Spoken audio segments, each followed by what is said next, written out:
This is Digivation Network. Nigeria, and we're still looking at the topic, the impact of the internet in Nigeria's social and economic landscape. We've been having various guests giving their insight. We've had shortly a while ago Sunday Afolayan from technext.ng, David Afolayan giving us his insight. We also had Rock Adote sharing us his perspectives in terms of cybersecurity, and Sam Adeyemi, a business development consultant, giving us his perspective also.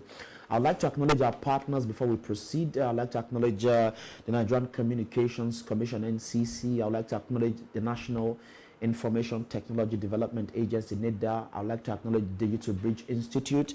I'd like to acknowledge the National Identity Management Commission. I'd like to also acknowledge Galaxy Backbone, Medallion, and many others, too numerous to mention. We appreciate your partnership and support in ensuring that we continue to have a robust conversation between both the private and the public sector on how we can make better use of the internet. Thank you.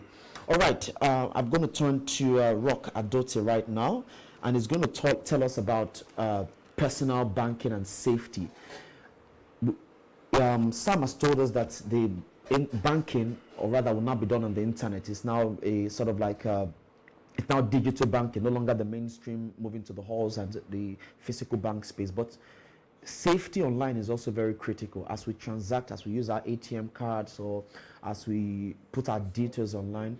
As more people go digital, how do we ensure safety? What are those things that perhaps regulators need to know, and perhaps individuals? What are those aspects of responsibility we need to take into cognizance also? Yeah, thank you for that opportunity. So from regulations emphasized, we need to invest more in cybersecurity awareness. We need to invest more in digital literacy. We can see a lot of efforts by the government in this light. This is the entire essence of the Center for Cybersecurity Awareness and Development, CECAD, you understand. And what we need to see more is the government and the institutions, people like NIDA, partnering more in CECAD in these things, and also churning out a lot of initiatives into cybersecurity awareness. As at our penetration, mobile subscription and penetration, we looked at, I think, over 80% of the populace have a mobile phone. People use this as a benchmark for digital literacy, but that's false. That's not true. You just have people that have a mobile phone, a mobile device, and that's just one channel when it comes to internet, when it comes to technology. Not even, you might be surprised, not even half of that figure have fast internet or is exposed to fast internet. These are challenges, you understand. Now you look at the Nigerian broadband plan of 2020 to 2025, you understand. The government needs to do more to fasten the implementations in this policy document, you understand. You look at the digital economic policy and strategy plan, you understand. Also, the government needs to proliferate, fasten their implementation of all the tenets stipulated in this document, you understand. This will go a long way. You also look at the Global Innovation Index. Despite the influx of FDI, despite the mobile teledensity on adoption, we are still, we are number 114 in the Global Innovation Index. We are not still doing so much in that regard. Meaning we're not perhaps an exporter of innovation yet. Yes, we are not there yet, you understand. So what the government needs to do is to put in institutions, programs, you understand, create more hubs, encourage hubs, innovation growth hubs, you understand. We have CC Hub doing fantastically well. We have IG Hub, Daniel Chinagozi in the East. He has trained over 5,000 youths, you understand. But the problem is that when you train these youths, when you train them in skill sets that make them relevant, you understand, both in cybersecurity and enterprise IT in development, they go to Canada. They leave rural urban migration because everybody's looking for greener pastures. So you now have the human capital deficit. This is actually affecting Nigerian technological space now, you understand, not just cybersecurity. But back into cybersecurity, these are some of the initiatives the government can embark upon. Then when it comes to the financial institutions, to the corporate Nigeria, when it comes to cybersecurity and technology, the people in the forefront of this are the banks, the financial institutions. How well can how well can you hear me? How well can Nigerians feel safe when they use internet to transact, to conduct their daily transactions? I have still been a creature of the fact that cybersecurity awareness should be localized to different languages. It should be localized in Yoruba.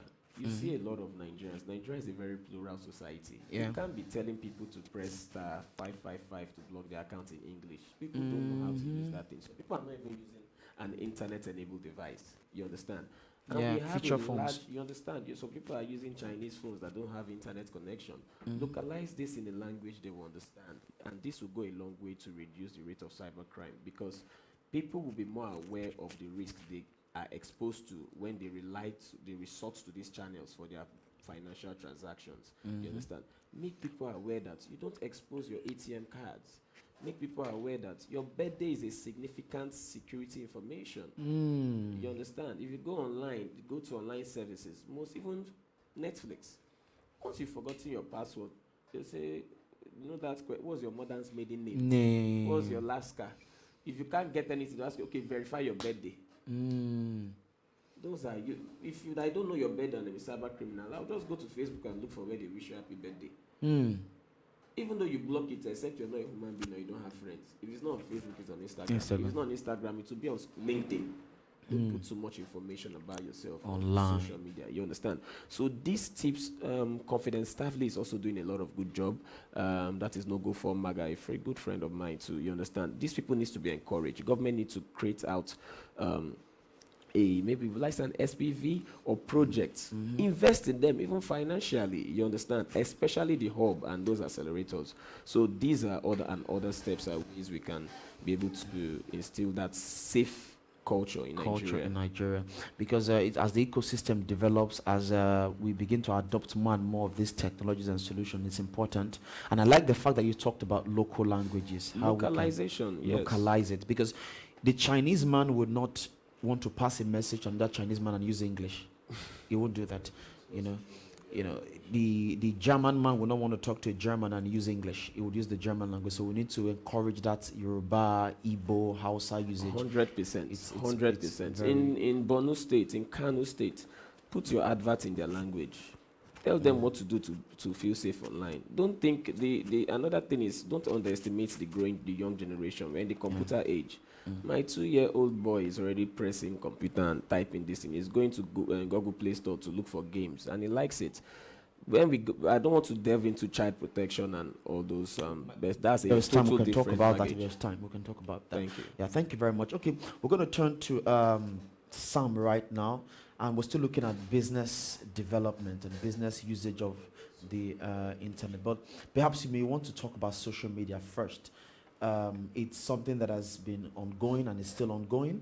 The recent one was the Twitter ban, and I think the government is still having conversations and consultations with Twitter here and there. But where is the line, or how am I going to define this right now? People want to communicate online and share information. Businesses want to communicate and thrive online. But there is also the conversation about national security. We want to ensure that there is peace in Nigeria. You don't heat up the polity. How can we balance it up? We want to be safe as a people, and then we want to be free to communicate and express our ideas. How can we balance it? Yeah, thank you. Really, the Twitter ban, just like David's mentioned, that innovation will always be ahead of regulators. So one of the key things that is very important with regulation is that regulators must always provide that platform to engage the target audience. In other words, because again, using a sledgehammer to kill an ant, you will kill the ants, but you also damage the furniture. So this Twitter handle, how many Nigerians are actually have built their business models around it, that it actually provides them their daily bread. Now, this ban does not take those people into consideration. And those businesses has been affected.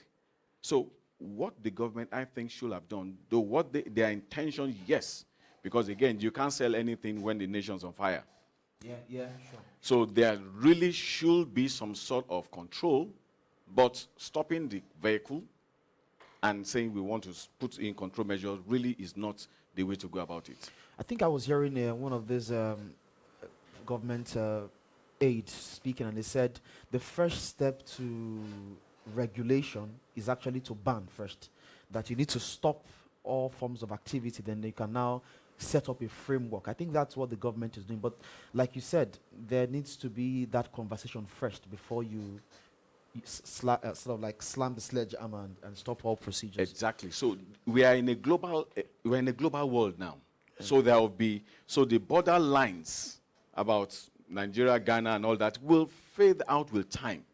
So there must be geographic borders. Yes. So there must be that framework that each country will plug into that global framework to say, okay, this is how you play within my space. This is how you can act within my space. Because yes, we still have our cultural differences. So yeah, you go to the Middle East, as a man, to stretch your hand to greet a woman is wrong. Culturally. It's culturally wrong. So except the lady extends her hand to you, you are not supposed to shake her hands.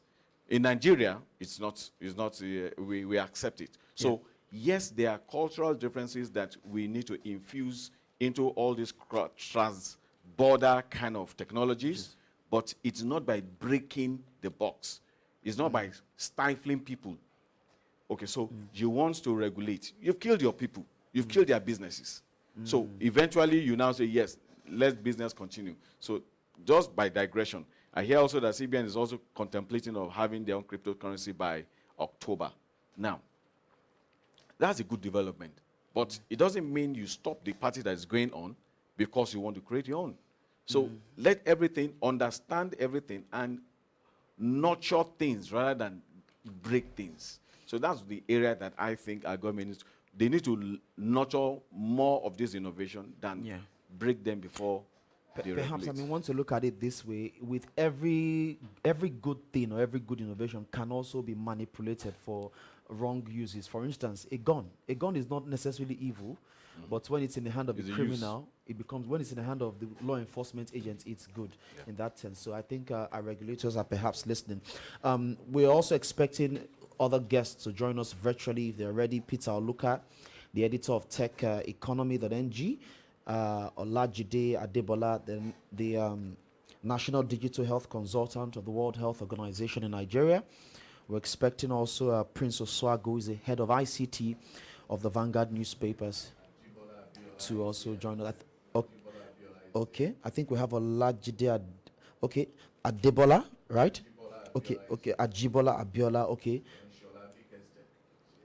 Okay, I think we perhaps might go to Ajibola Adebola, who is a national digital health consultant of the World Health Organization. Are you ready, Adebola? Ajibola? Are you ready, Ajibola?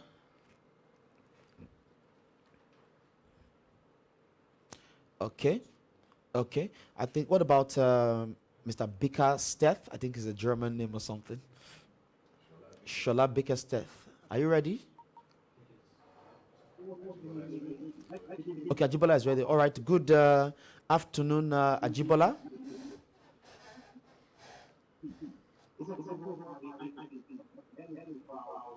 I can barely hear you though.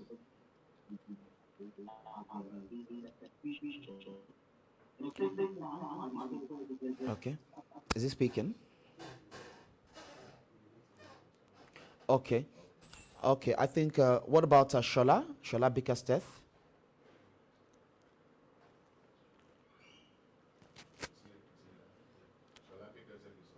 Okay, so good afternoon, Shola. Can you unmute? Can you unmute your microphone, please?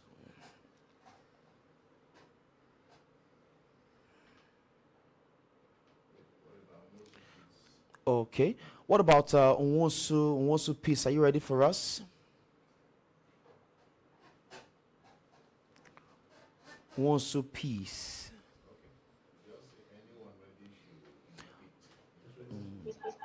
Okay. Good afternoon. Good afternoon. All right, Nwo. Can So you good. hear me? Okay, yeah, I can hear you. Good Yes, afternoon. I just joined, so I just have something. Okay, because perhaps as we go on, you might have a contribution to make. Okay, so Mr. Wonsu, it's Internet Day. We're celebrating the worldwide, but we're talking about how the internet has transformed businesses or impacted society, and then we're looking at perhaps challenges, perhaps opportunities, the gray areas that we still need to work on as a people to ensure that we harness the potential and get the best out of the internet. So perhaps your perspective at this point will be much appreciated. So you can go ahead, Peace. You can go ahead and share your thoughts on usage of the internet and how it can facilitate development. Good morning. Or is it afternoon? Okay, good afternoon. Okay, is that Shola speaking? Yes, this is Shola Bickerstead. Okay, nice to have you on the program today. Thank you. Okay, where are you joining us from, please? So I just put things in context. Abuja. All right, so how is the capital city this afternoon? As cool as it can be. All right, so the ball is in your court. Go ahead and give us your perspective on the topic, the internet and yes. development here. In relation to, like I say, NIPOST, the postal services, and how it's been, I think it's undergoing some massive changes at the moment. So please, can you share with us? You can also put on your camera if possible. Okay, you want me to turn my camera? Yeah, please. Okay, let me just try and do that. Okay. Exactly. All right. So I just have a view that the discussion we're having should not be talking about impact. Impact impresses that the internet is just something we benefit from.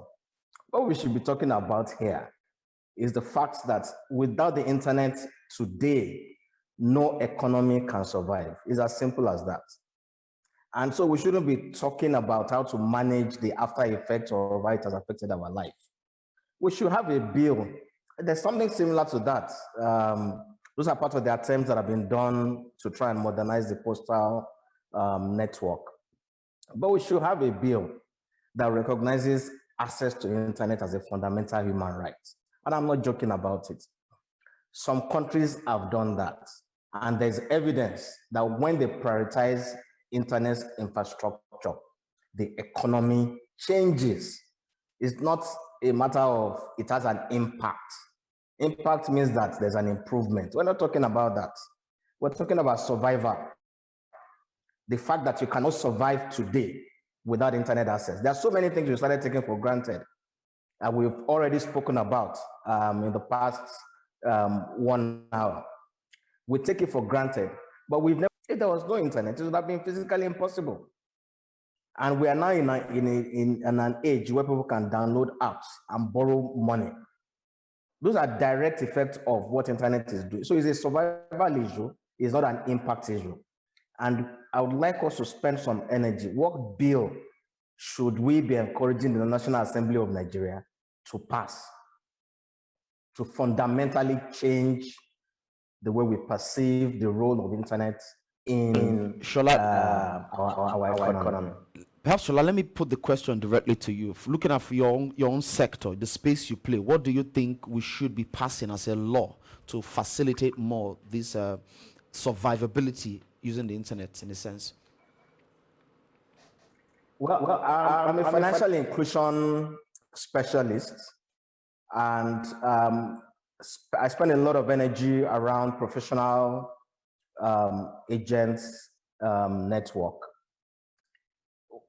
Of course, a lot of activities that we do have to do with CBN, and we engage CBN on a daily basis on how to move these things to the next step. I'm not sure there's any specific thing that I can say at this time because the CBN is quite proactive. They said they will ban digital cryptocurrency some months ago. Now they've come back to say they're going to launch pilots in October. That's the CBN I'm used to.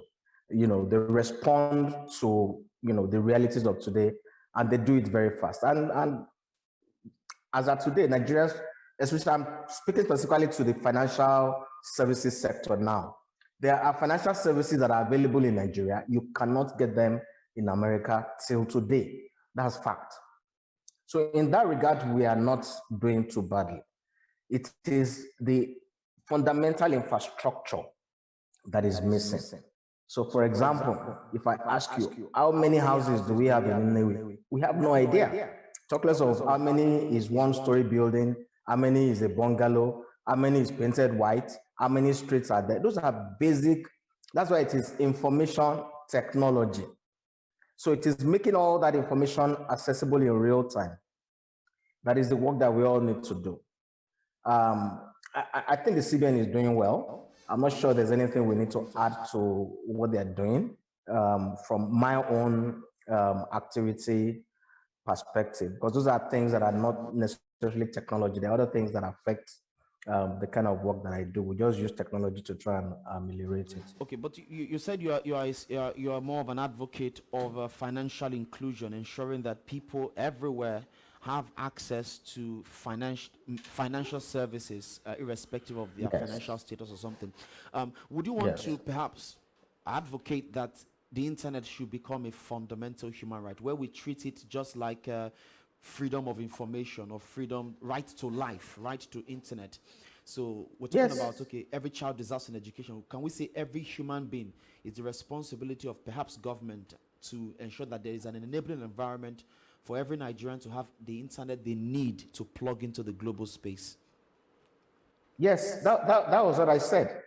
We should pass laws as of today that makes internet access. There is no school in Nigeria, whether it is in the middle of the bush, that should exist without connectivity and at least one or two computers. We cannot say we cannot afford it. That's not an issue. It is because we don't know how important it is. So those are the kind of things that we need to, pay a little more attention to, make it more fundamental. Let's take it beyond just impact. It's not impact. Any child that you're teaching today without basic computer knowledge, you're just wasting everybody's time. You're wasting the teacher's time, you're wasting the school's time, you're wasting the child's time, the parents' time. Because that child will not be as useful to the society as they can be when they finally become of age. So that's the importance of what we're talking about, fundamental access. What I was saying is that after fundamental access, in my own specific area of activity, if you go to a village and you give them internet access and you say, okay, everybody, there's access in this village now, it doesn't mean that the following day they're going to gain access to financial services.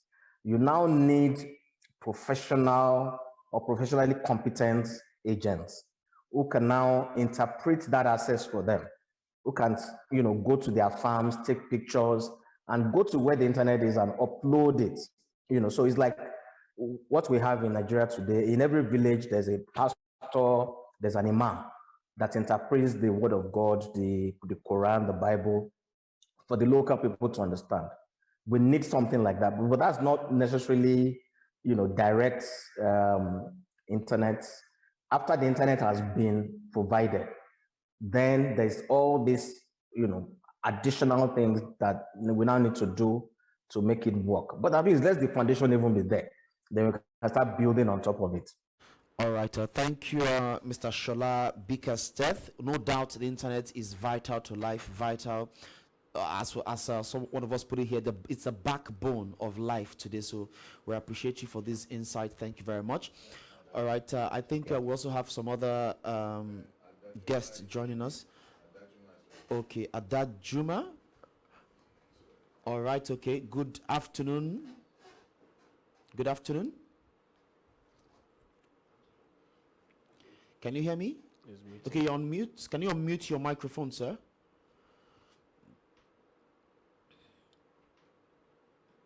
We can see you, but you need to unmute your microphone. Exactly, you've done it now. All right. Good afternoon. Good afternoon. All right. How are you today? Fine, fine. All right. All right. So where are you joining us from, so I can put things in context? Where are you joining us from? From Abuja. From Abuja. All right. Nice to have you. Okay. So go ahead and tell us your perspective to the conversation today. One of the most progressive conversations we have having of late. The use of the internet might appear to be in the citizens of the common people, but I think primarily massive deployment of internet is in the interest of the government and the nation in general. Our experiences in India and other developing countries has shown that the lack of efficient, effective deployment of internet is part of the major reason for our backwardness. So I think critical, is vital, and is timely. And thank you for a beautiful job. Thank you very much, Mr. Adajuma, for that insight. And I like something he said. He said the reason we are not yet there in terms of development is a result, not because we're abusing the internet, but because we are not harnessing it enough. We're not utilizing it enough. So I think that's a good insight to share. And I think that's just it. We need to, when it comes to regulation of the internet, it should be just because we need to curb abuse and curb misuse of the internet, not specifically to curb usage in that sense. So thank you very much for that insight. We're going to be going on a very short commercial break. All right. Okay. I think Bumi is ready. All right. Bumi from London is ready. Bumi, good, afternoon. Good afternoon, Bumi. Bumi, can you unmute your microphone?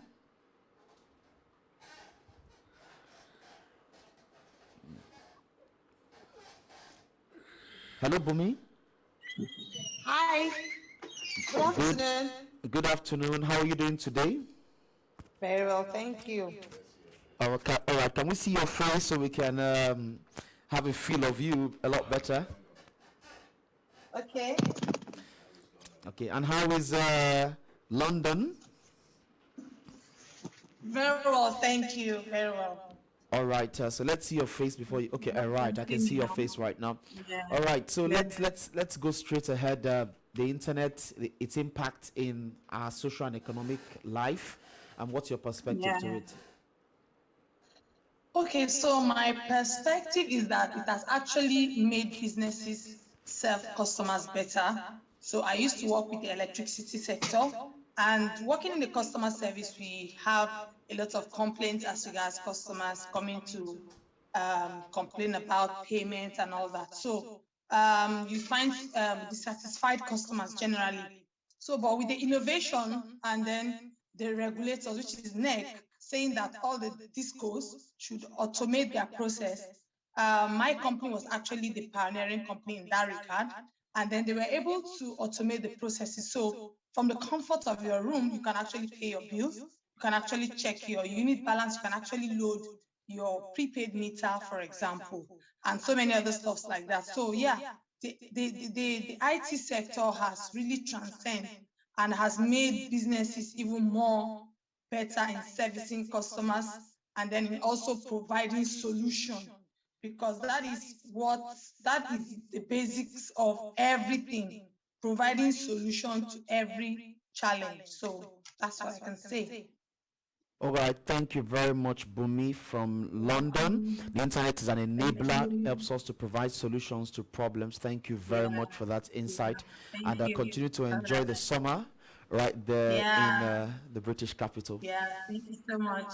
Okay.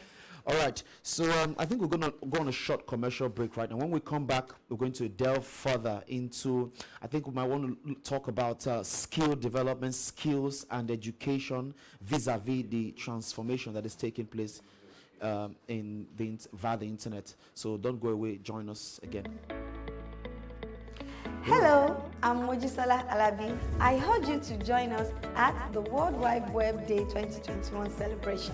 The World Wide Web has redefined the world from security to e-commerce, financial services, governance, and of course, entrepreneurship.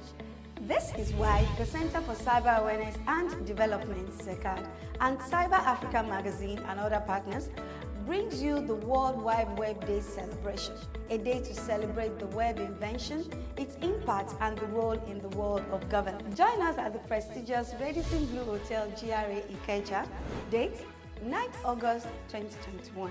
For participation, log on to www.secad.org.ng and www.digivationnetwork.com. Better still, call. Let's hook up at the event. You will be proud. You did. Join us. This is Digivation Network. A digital ride that takes you into the lifestyle experience of innovation, tech impact, and new business frontiers. This is Digivation Network. On a weekly basis, we keep you well informed of developments and trends. Now the tech ecosystem is impacting politics, business, public and private enterprise management, plus how the new digital life can transform your business. I am Bayero Agabi. Join us.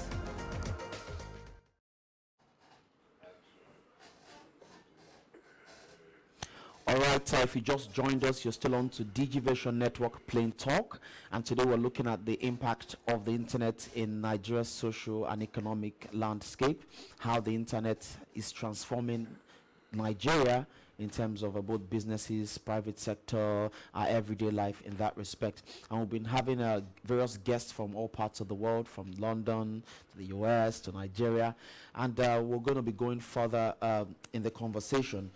We still have Rock Adote in the studio here, a cybersecurity expert, and he would now be perhaps talk about education and skills, digital skills.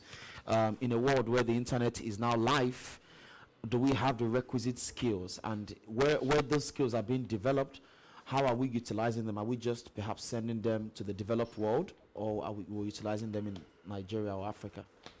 Okay, thank you for that opportunity.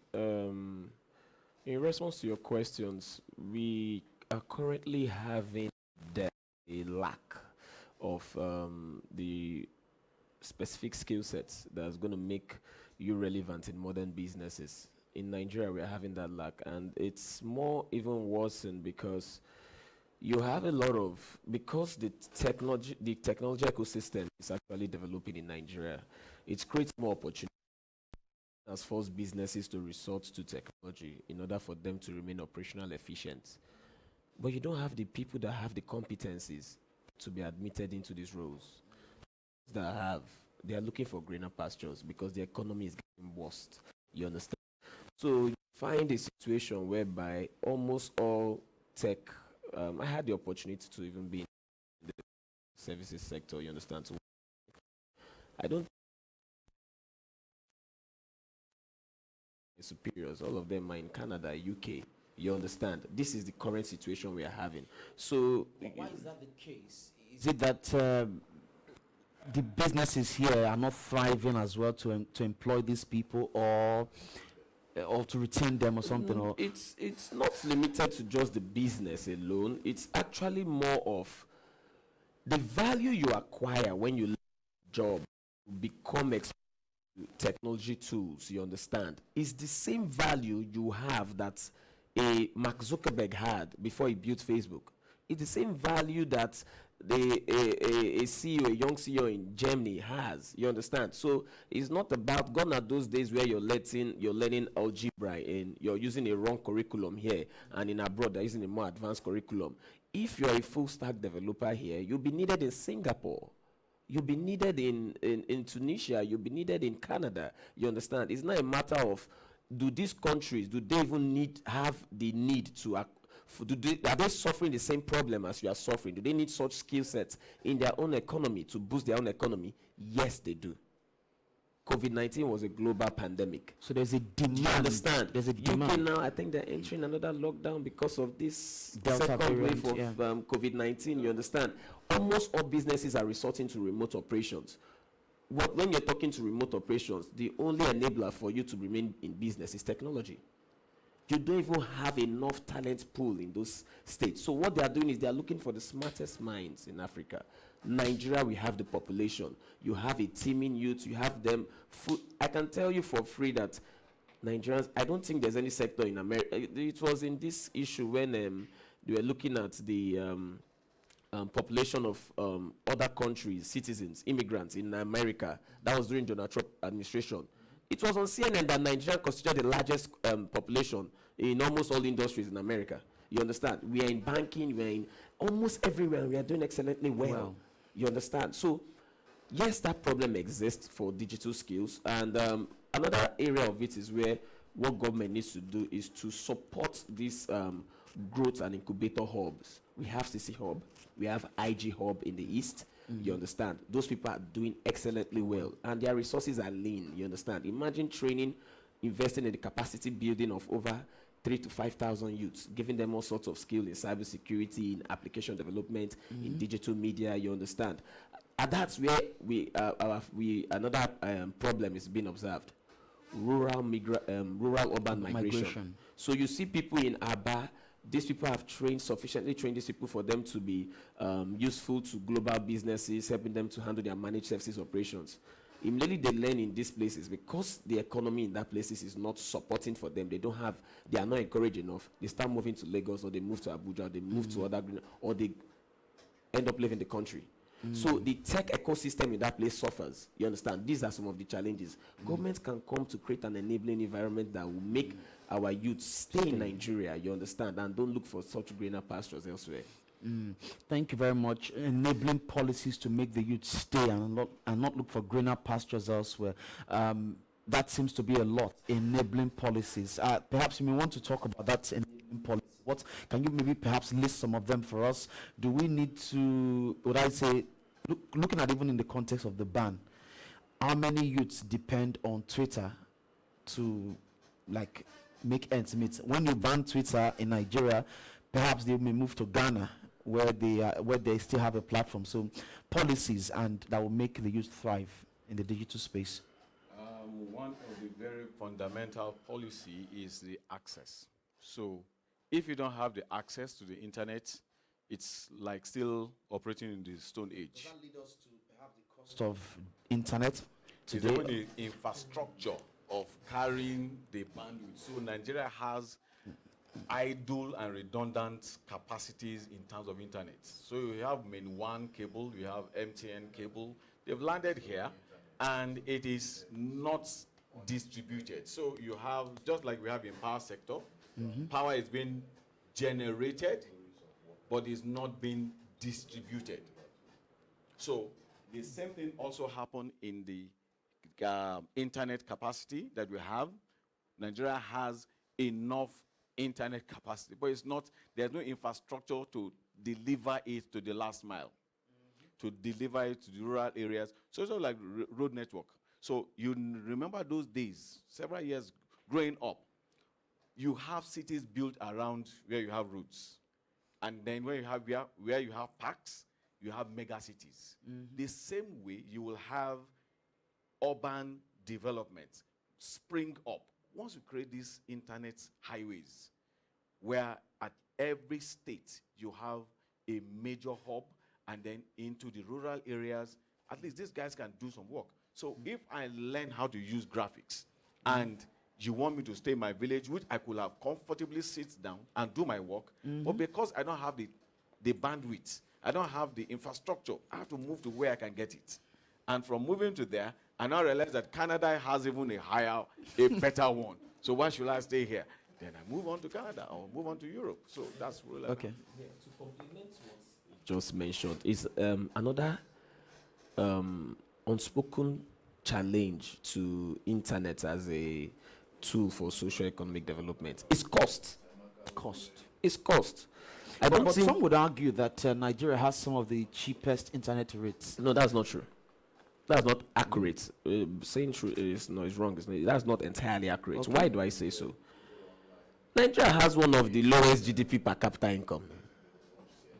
The cost of implementing this infrastructure, fiber optics, high-speed internet, is expensive for the ISPs, for the online service provider, just like Main One.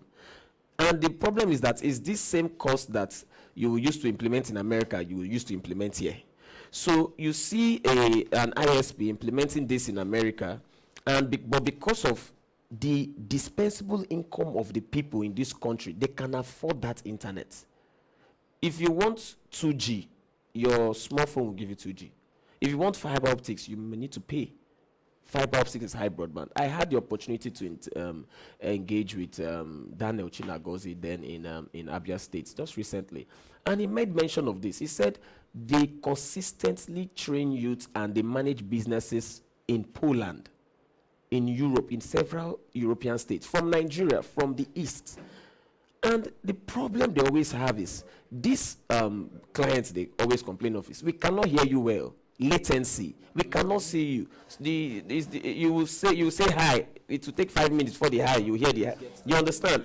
These are pure internet issues. Then he said that because of this, the clients has to even request some people fly to Poland or some go to Lagos where there's reliable internet. Then you now drill down everything to bits. You see that is the cost of internet. Not just even, like he mentioned, which is very, very impertinent, is that there is not even fast internet in those regions. So you need to distribute this internet. Another thing is, can the people even afford it when you distribute it? You understand? MTN data, I don't know, sometimes there's a unconfirmed report that it is fast to finish. Some will say they cannot, if they pay for 10 gig now, 10,000 or 1,000, open Facebook, close Facebook, that's finished. You understand? They might be unconfirmed, but it still boils down to something, the cost. So this is where government intervention can come in. This is where the regulators like the National Communications, but they're doing God a bless lot, you. though. I think yes, they need to factor this one too very well and work with these ISPs. The government even need to declare a state of emergency in that sector. In the cost. Very, very Yes. important. And to ensure, because that is really the future. So the longer we keep foot dragging and we play politics around it, we will be left behind. Every country of the world are already at action mood. Nigeria can't afford to be left behind. So now, one of the other things we need to realize again is that you are going to have global citizens. So that I am carrying a Nigerian passport does not mean I'm going to die a Nigerian. I can choose to go to another country and become a citizen there because they have the infrastructure that will make my life meaningful. So people want to migrate to where there's value. Okay. I think this is really a robust conversation, because there are lots of things to talk about, from regulation to the cost of internet and all of that. But we're going to begin to wind down right now. I'm going to talk about the future of work, skills. When the internet came, formerly we normally go to the post office. You mail your letter and then it takes about a week before you get it. But right now, with the push of a button, your message is in China.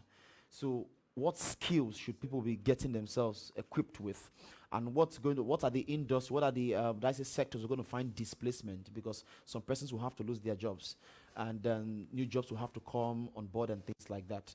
I think right now, when the pandemic hit, movement stopped. I'm sure there were some jobs also that were declared irrelevant, because nobody was moving, everybody was in their offices. So how should people get themselves prepared in terms of skills of the future? Thank you for that opportunity. So, in response to your question, if you one thing that is very, very evident now is that I don't think there's any industry that exists globally where technology does not play a role. When you come to photography, you come to automobile, almost everything now are being integrated with sensors that reports real-time information, you understand, on analytics, just like what the co-founder of TechNext said, David said, you understand. We are moving into an era where certain jobs are going to be important for your business to be operational. And I give you a practical instance. If you're a modern business entity now in financial services, you must have a business intelligence team, not even a staff. if you don't use your data, mine your data, use your data to produce meaningful reports that shows you how your business is performing, even for oil and gas now, most corporates now, they are putting sensors on their tank. They want to see how the tank is reducing, the power consumption. They want to know even the fuel level. What is IHS doing? IHS have automated almost all the mass operations in the entire Nigeria. You understand? Gone are those days where all of a sudden a BTS will just shut down. Snake is inside. Or people has gone to thief the generator and nobody can make call in that village. You understand? Now you have smart sensors in each of these stores that are reporting to you in real time from their Lagos office, from their Abuja office. Diesel is going low. The inverter is down. Let the field service engineer. Do you understand? This is affecting socio-economic development, because if that mast is down, people can't make calls. People can't use your USSD to transfer in the village. Yeah. People cannot access internet. People cannot even, just like what our guest from Abuja said, life is zero. Life is it's zero. Not even a matter of impact, it's survival now. You can't even transfer to buy food to eat. Your mobile money agent will not work. You understand? There are several instances where your app does not work and your US doesn't work, you are grounded. It is between you and your God. You understand? If COVID-19 now come again, God forbid, we are not praying for this variant, because I don't understand what is going on with this variant. If nobody can move, if you move police, if you move the whole so internet is an integral part of our life. You understand? And back to in response to your question, a financial service team is, and even you must have your business intelligence team. Why do you need your business intelligence team? Because you're generating data. You want to know how much transactions, how many people are visiting your website. You want to know from which location are they visiting more. So you know that is that location you focus your advertisement on. You focus your marketing strategy on. Do you understand? You need those insights. So now, back in response to your question, what kind of role do we need? We need people to focus on business intelligence. We need data analysts. Do you understand? We need IoT experts. We need big data experts. We need people that can go to your database and create queries to create fantastic reports that give you intelligence on how you can be operational efficient. Be a software developer before you can thrive. It's not just about software development alone. Software developer is another place where we are getting to an era, a no-code era. What do I mean by a no-code era? The introduction to artificial intelligence and machine learning in software development is creating something the world has never ever seen. You will have programs that drag and drop. You will build an app that is automating your process. It's coding for you. It's already coding for you. You have Figma, you have interfaces, you don't need to go and learn that hard C# or Fortran Java. You spend 6 months in class, NIT, and come back, you forgot. No, but this is where the world is going to. You understand? When you look at what is happening in customer service, it has made it in the future of customer service is now almost going shattering away, because UBA has launched UBA Leo. Once you chat with this guy, you just go, you think you're chatting to the human being. You say hello, it's ask you good day, it is afternoon, how are you doing? Have you taken coffee today? Please type in your account number. You type in your account number, you say that, okay, what do you want me to do? You want to send money? You're interacting. This is something that on a normal day, you have 200 people wearing microphones. Hello. One bot is handling over 10,000 customers. It's your customer service. It's your go-to person. I want to block my account. Thank you. Please, we've sent an authentication pin to your phone. Type that pin to me now. It is a computer talking to you. It's artificial intelligence. It's not human being. It has taken the job of over 200 people. So what am I telling you? These are the evolution we are seeing. In the next 5 years, you wouldn't believe the kind of unmatched technology you see in this era. Nigeria is not an exception. It's not. We're already seeing it. Our banks are already scaling up. CBN and NITA is already scaling up. So these are some of the places that we need digital literacy, you understand?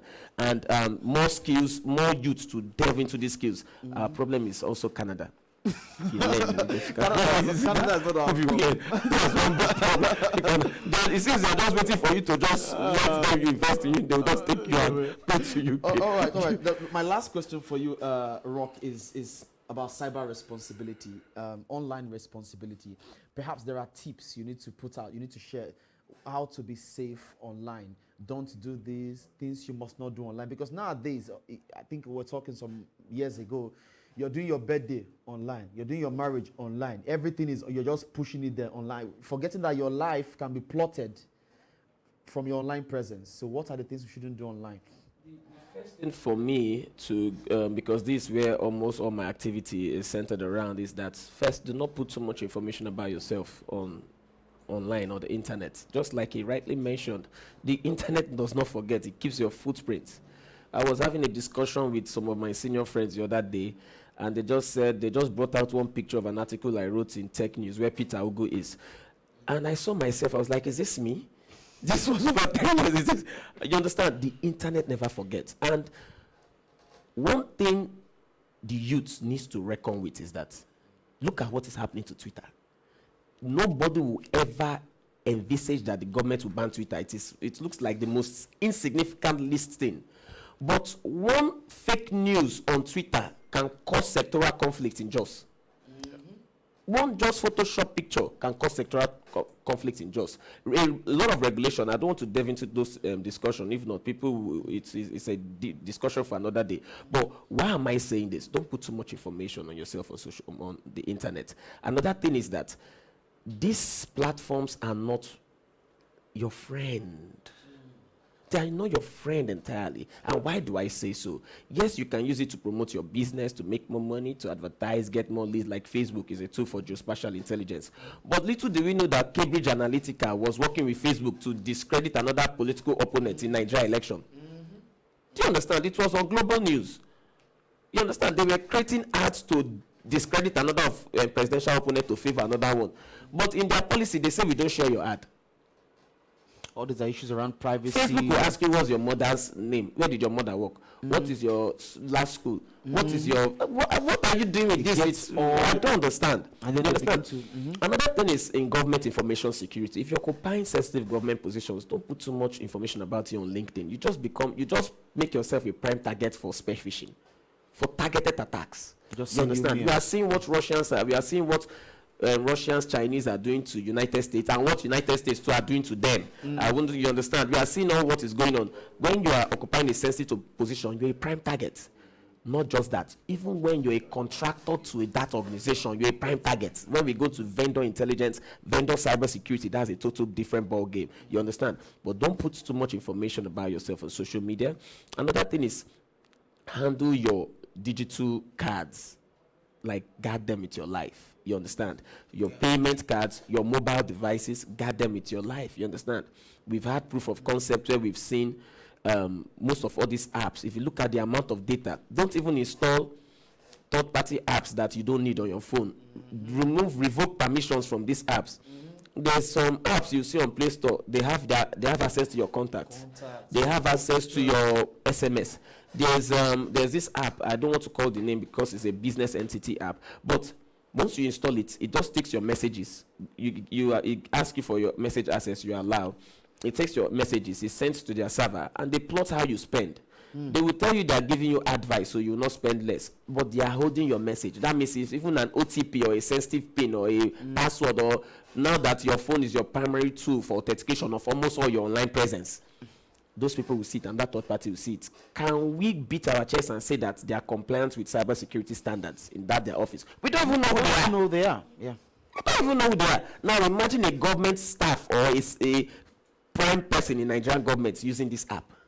We're having decisions, another person is reading it. Somebody's watching it in China. China has done it to us in AUs in Addis Ababa when we are having meetings. They're listening to all the conversation. So when it comes to technology, regulation is important. Doing Stephen's revelation is important. Like what David said, conversations need to go in between the regulators and the experts in this field, you understand, so we can create better decisions for the interest of Nigeria. On digital literacy, is very important you move into relevant skills that are modern, you understand, in technology. And in cybersecurity, another thing I've mentioned on government, I've mentioned on private individuals, for corporations, for financial institutions, please localize your cybersecurity tips. Don't put everything in English, you understand. The growth rates, if you want more which they have more, almost all banks have customers in northern Nigeria. They have customers in Uyo, they have customers in Yoruba, in Ondo. Put it in their language, speak it to them. Let's invest in advising them on how not to use their devices so they will not get exposed. You understand? Because this thing is actually affecting the technology acceptance.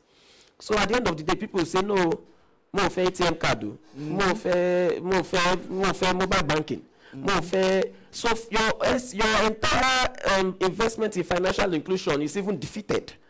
You understand? Because they see that a white man's thing. Yes, and they'll be exposed. Thank you very much. Thank you very much, Rock Adot, a cybersecurity expert and consultant. I'm going to appreciate you specially. But lastly, Sam, we'll talk about skills. People who don't have these skills, what should they do? Because we now see it's of the future. It's what we need to become relevant. How do I equip myself? So it's important that investment is made in education, because what you don't know, you don't know. So it's either they invest in acquiring the education, or they have to find. So this is where shared services also will be an industry that will. All right, Mr. Sam, yes. I think David is about to leave. He wants to share something quickly before he goes. So David, are you ready for us? David of Tech Next NG, are you ready for us before you go? You can unmute and also open up your camera. Okay. All right, yeah, I can hear you. Oh, I was just applauding what Rock said as regards the security threats that the internet poses for a lot of people. Across the divide, we have a very vibrant set of young people that feel that we should not regulate the space. But if you look at it from the expert perspective that Rock has shared, it is important that we regulate the space. There is no reasonable country in the world that allows free access to its citizens. I mean, very recently, some countries in Europe fined Google even for using news content that they were not given permission by the platforms. Same thing happened in Australia. So just in Nigeria, we all go on Facebook, Google, and the other platforms, and we put our news content. And those people will syndicate, those platforms will syndicate the news content, and they are getting a lot of activity. They are using it for ads and a couple of things. But the news platforms are not paid for those content. And Australia is beginning to fight back, and another country in Europe, I think France. The truth is, if we allow this platform unfettered access to our people, they are going to exploit them. Their businesses and their objective is to make money. They're going to exploit their data. They're going to exploit everything about them. WhatsApp gets some of our conversations are not actually encrypted on WhatsApp. So we as a country, beyond these companies self-regulating themselves, we need to actually create specific regulations that are attuned to our culture, like Rock has said.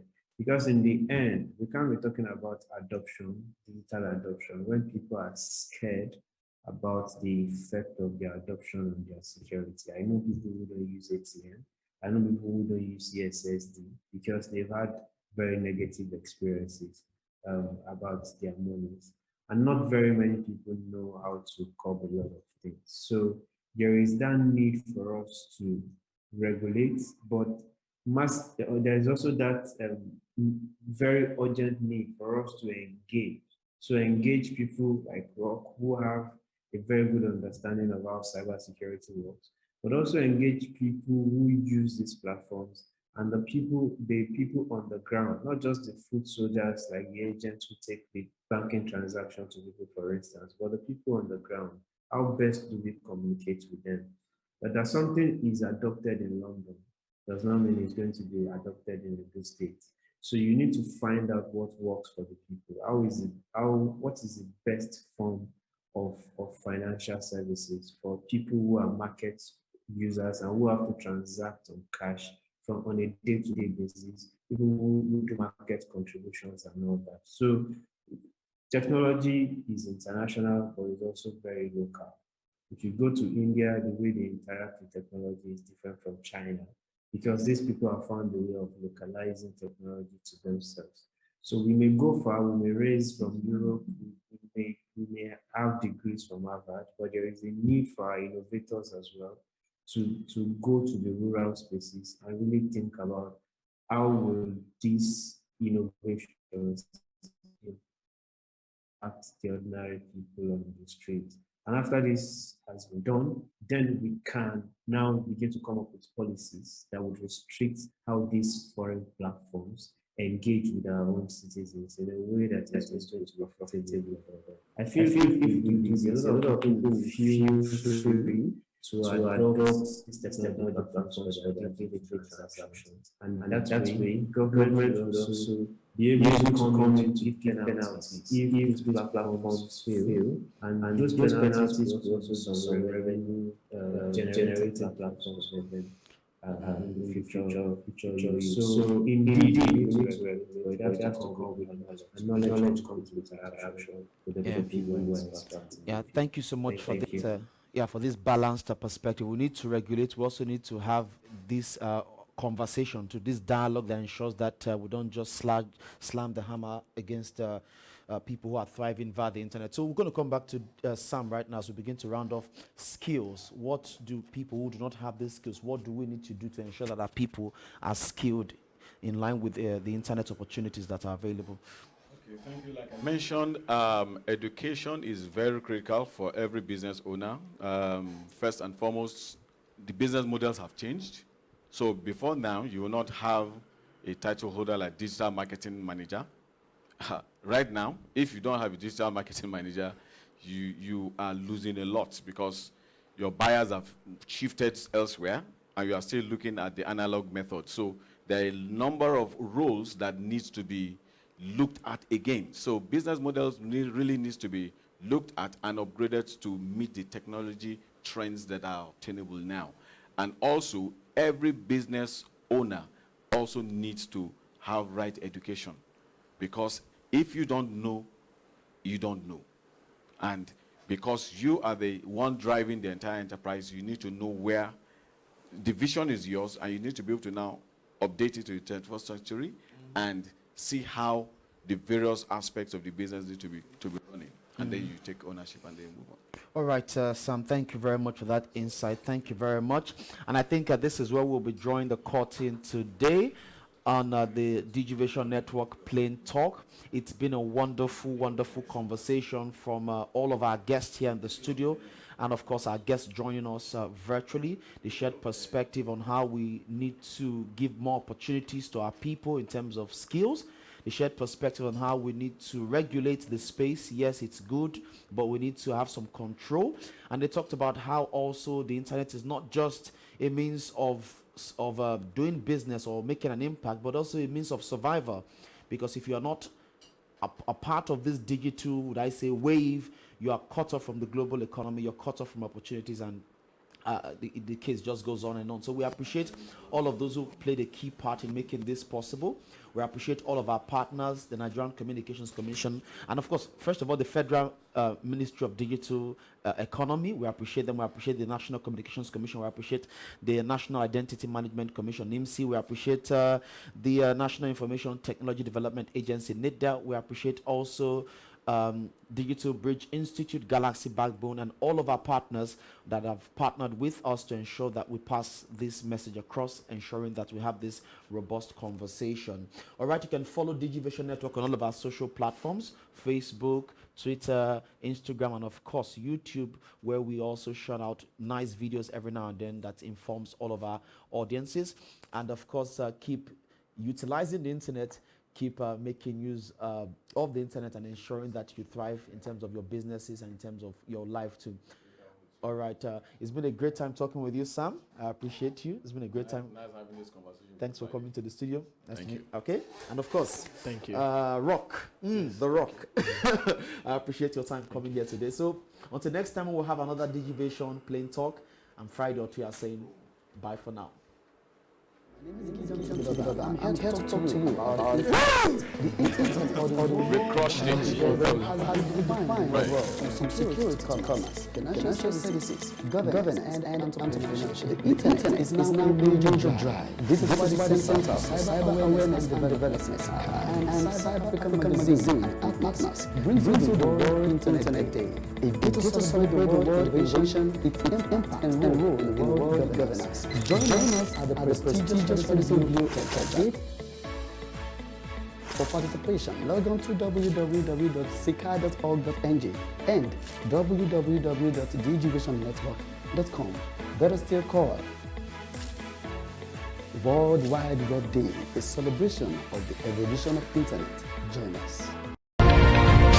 This is Digivation Network.